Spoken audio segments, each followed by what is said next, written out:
Welcome back to BT, 4-1 on the couch. Happy Friday morning to you. In sports broadcasting, there are a lot of different roles. One of them that kind of gets overlooked a lot, but is really tough, I've done a little bit, I know you've done a little bit, Devo, is the sideline reporter. And whether it's hockey or baseball, it doesn't matter the sport right now, you see it on broadcasts all over North America. Not necessarily in Europe, but around North America. It's not easy. There are the days where the stories come to you, and there are other days where you got to find the story. So it's not an easy gig. But it is easy if you ask Charissa Thompson. Now, Charissa Thompson has worked at Fox Sports and currently is the lead host for Amazon's NFL coverage on Thursday nights. Like, there were millions of people watching Charissa last night when Cincinnati took on Baltimore. Earlier in the day, a video surfaced from a Barstool podcast where she was being interviewed and said basically there were times when she was a sideline reporter in the NFL, she would make things up. Listen to this.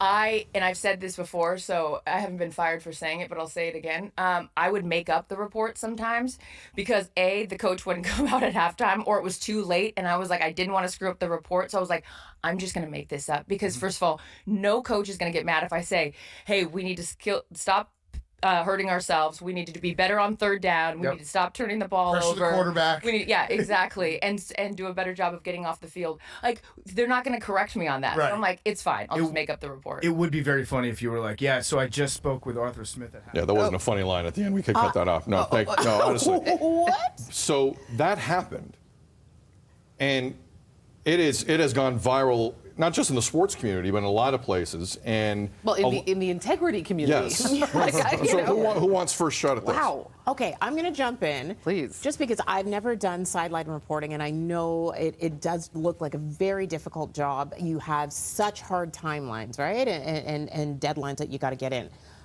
I can't imagine that if you have not been able to speak to a coach or a player to get the story, that you as a journalist wouldn't have prepped something else to say during that specific hit. That's what we do. If for some reason a news conference is delayed in regular life as a reporter, we don't make up what that person has said. We wait for the news conference to happen. We wait to get the information. And in the meantime, I will fill you in with what I do know. The fact that she just laughed it off like it was nothing and said, well, if I make it up and I say that they said these wonderful things, they're not going to correct me. She's not a journalist. She is someone who just wants to be on TV, I guess. She's succeeded. But I hope that Amazon takes a look at that and really questions. I don't know what they're going to do if they do anything. Well, they didn't but they really should. To the best of my knowledge, and I looked hard at this, this was not addressed during that broadcast last. She was the lead anchor. This was not addressed last night. And also, listen, Lauren Sanchez, Jeff Bezos' fiance, has worked in sports before, has been on a sideline before, does know what that life is like. I don't know what internally the discussions are happening at Amazon, but the uproar here is serious. What was your take on that? Well, I mean, the fact that it was done, you know, in jest almost with humor, and the host of the podcast seemed to think it was funny too. I mean, I don't know if this was something being told to me on a podcast. I'd say, excuse me? I mean, this isn't just, this was years ago and I was young and ha ha ha, and now here I sit in the anchor position and, you know, I mean, that follows you. That's a decision that you made, and also a decision that you made to talk about it. I'm not quite sure what's worse. Like, one thing if you do it, that's not good.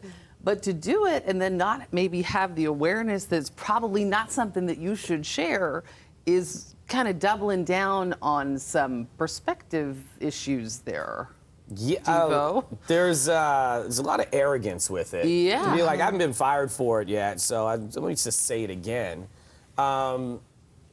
She literally took the fake it till you make it line, literally, and did that. Like, you just made up things, which to me is lazy. Because that's the thing, I've done it before. I've been to the sideline. If you don't have something, find something. Work a little harder. If I can't get the head coach, if I can't get the star player, or whoever we need to talk to at that point, you talk to somebody else on the coaching staff.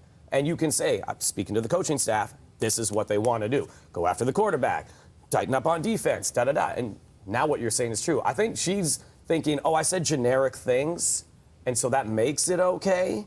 I didn't say specifics, but if you say somebody's name said these words, that is not cool, because they never said the words. And I'm surprised that no one's called her out, like the coaches that she I don't might think have been there's talking about. But I believe the quotes that she was fake giving were pretty harmless. Yeah, and that's why. If she decided to go down some other road, which would have been idiotic, Yeah. and not have talked to someone, I think that's a different story. Look, I'd have pulled her last night. I don't think you're going to see her on next Thursday's broadcast. I have my own theories on how and why she was so flippant about it. You could read my mind, maybe you can figure it out. I've been in situations where I've had, that is not an easy job. I've had situations where, and I won't say it completely on air, but I've had people on my own team, my own broadcast team, trying to cut me at the knees while I've been trying to do that job, while I've been trying to listen to a timeout, while I've been trying to grab information. That is not simple, let alone in an NFL venue. It's a very difficult thing to do properly. And I just want to read one quote here because the reaction from field reporters in the sports world from across the spectrum are flying in. This is Lisa Salters from ESPN, who's amazing. Yes. Shocked, disappointed, disgusted, what we heard today called all sideline reporters into question. My job is an honor, a privilege, and a craft at which I have worked so hard. Trust and credibility means everything. You're not a journalist without one. What I found crazy about that was I have come across things that female colleagues of mine in the sports broadcasting realm have had to deal with that are sick. And in news, obviously, what female broadcasters generally have had to deal with, especially recently, is unbelievable. But in sports, it's to put that out there in a still fairly misogynistic world, especially from a viewing perspective, because I see it.